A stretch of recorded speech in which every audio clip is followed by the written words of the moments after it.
how you develop the insights to build your circle of competence and to make those big bets that led to your success. Yeah, I mean, I think the thing is that the first question to ask yourself is, what are you passionate about?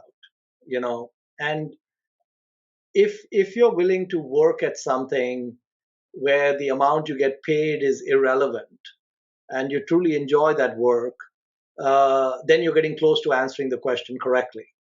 And so if you are pursuing a career as a investment manager and investment analyst, and you would do this job if it paid the same as a school teacher, for example, then you are picking the right calling, because you should not be picking this calling because it pays well. You should be picking this calling because it is what you believe you're wired for and what you love doing. So the first question to ask yourself is, what do you love doing? And in my case, I think this is. I've asked myself the question repeatedly. In fact, um, one of the things uh, that I had gone through in actually the '99 time frame was, I'm part of this group called YPO, and we had done uh, kind of an exercise where we had a couple of industrial psychologists who spent some time doing a 360 analysis of us. So they called and interviewed our spouses, our friends, in my case, people who work for me. If the kids were old enough to talk to the kids, then they conducted a bunch of tests on us. Then they interviewed us, and then what they gave us at the end of all of that was a blueprint of who we were. And what happens with most humans is that we have a map, kind of this is what we are on the inside, and then we kind of act this way on the outside because we believe the world expects us to act this way. But our internal wiring is that this is who we are, and we act this way. So if you get an incongruence between who you are internally and who you are acting like externally, you will not go far in life. What you have to do is you have to get things in perfect alignment, like this, where your internal wiring is exactly the way you are externally. And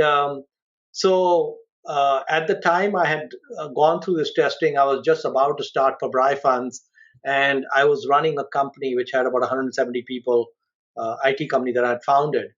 And the psychologists basically said that they couldn't even understand how I was able to run that company because it was so far away from what my preferences and competence and wiring was, if you will. And then they looked at Pabrai funds, and they looked at kind of the way it would be and the size where there would be no people and all that. And they said, this is perfect for what your internal wiring is. So their belief system was that between our genetics and the experiences we have in the first 5 years of life, who we are as people is hard coded, and that is not going to change for the rest of your life. So whatever wiring and kind of inside map you have is fixed. The problem is that most humans don't know what that map is because we don't come with an owner's manual. But at the age of 34, I received an owner's manual, a 20-page document. For the first time, someone gave me an owner's manual. It was invaluable. I thought it was one of the best things I ever did. The best $2,000 I ever spent. And and that so one of these two psychologists, when Pabrai Funds was starting, he wasn't a very wealthy man, uh, but he invested. He was one of the original investors who invested. And I asked him, why do you want to invest in this? He said, Mohnish, I cracked your brain open. I know exactly what's in there. This is the right place to put the money. I know this bet won't fail, and of course we did quite well with that. So the first question is, if investing puts you in an alignment like this, which is not an easy thing to figure out, you can understand what some of these kind of things are in your owner's manual with how you feel after doing certain tasks. If you feel energized and excited about doing something, then you're in the right place. Like, the shipping company this weekend, if my wife told me we have to go to some party, I would prefer looking at the shipping company to going to the party.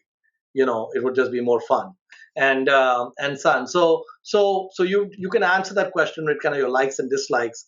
So that's the first thing. You have to make sure that you are playing in center court of what you are wired to do. And figuring out what you're wired to do is not the easiest thing in the world, but it can be done. And you can, Myers-Briggs might help you. That's a poor man's version. But I think going to industrial psychologists like the one I went to, and they have tools to figure this out for you. And I think it should be required for every human. I think every human should have an owner's manual. It would help a lot. The second part about the adversity and the valleys, there have been a few valleys, and the thing is that there's a movie that came out a while back. I think it was a best picture of the year. Life is Beautiful. Um, did you guys see that movie? Raise your hand if you've seen that movie. A couple of souls have seen the movie, and a couple of souls think they may have seen it. Well, it might be useful to see it. It's it's in some parts funny, but I think it's got some great life lessons. Um, so there are two movies. Books are so boring, but movies are more fun to see. So I'd like to recommend a couple of movies to you. The first one is uh, Jiro Dreams of Sushi. How many of you have seen that movie, Jiro Dreams of Sushi? Oh, we got a few people who've seen that. That's great. So that's Jiro, who is my hero, is exactly like this. He didn't go to an industrial psychologist, but he is dead on doing what he loves to do. And it's a great movie. In fact, I have my first trip to Japan coming up next March, and it's a restaurant where they serve sushi. And I think you're going to make a reservation a month in advance. So I'm looking forward to meeting Jiro and eating his sushi in a few months. It'll be great. And so that's a great movie. The second one is Life is Beautiful, which is also a good movie to see. Uh, but the thing is that when I was which will the Life is Beautiful will kind of, anytime you feel that you're in a valley or life is useless, put on that movie. It'll give you some perspective, and such. And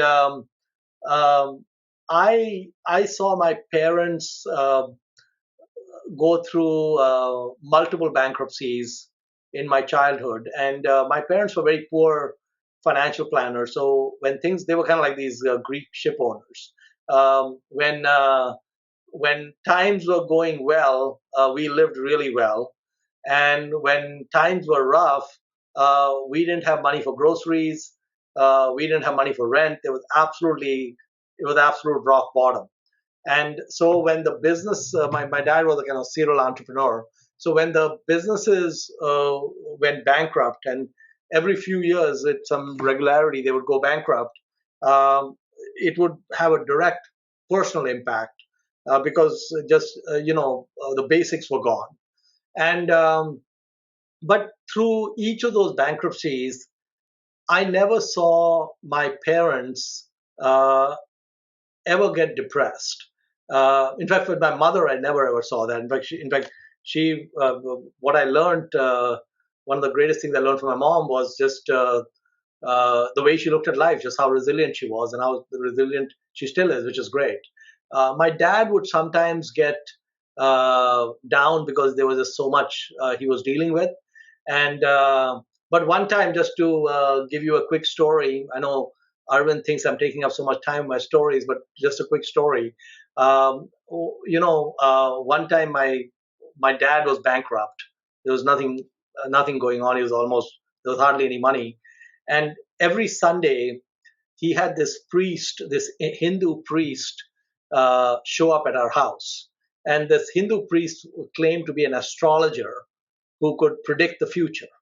And he would look at all these signs of when my father was born and Mars was in this position and all this sort of stuff, and say what was going to happen.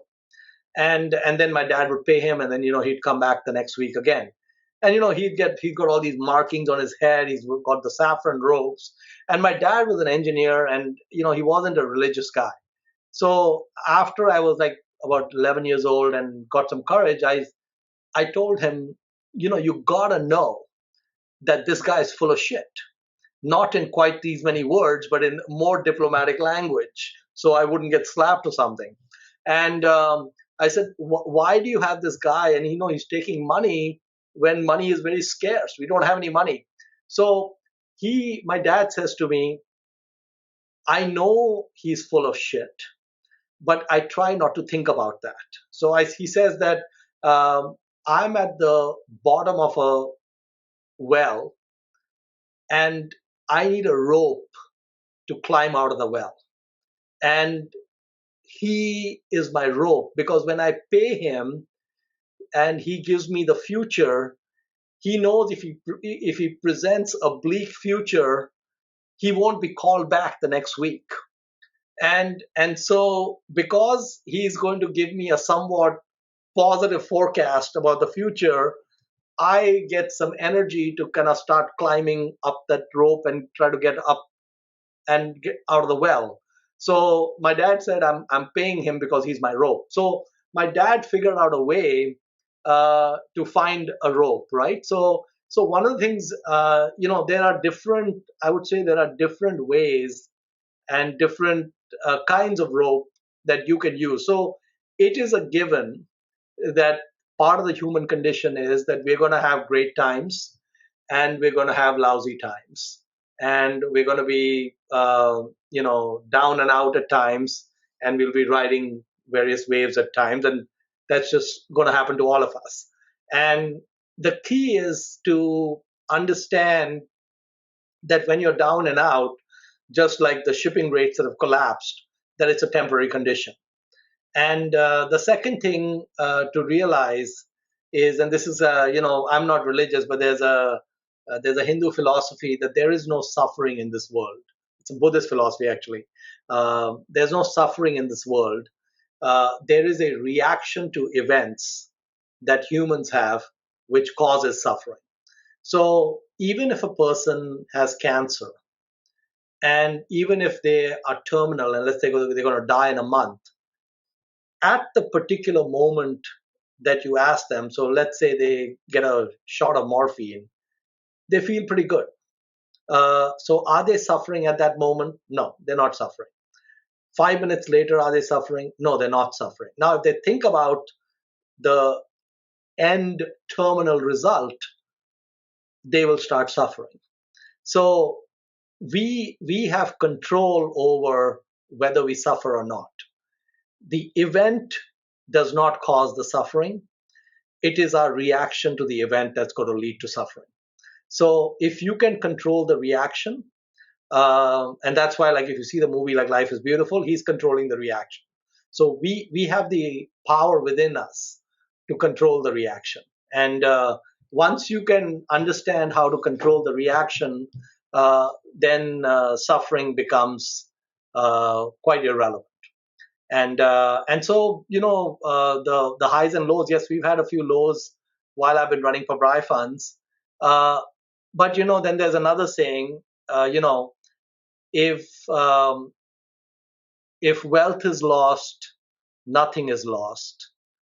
If health is lost, something is lost. And if character is lost, everything is lost.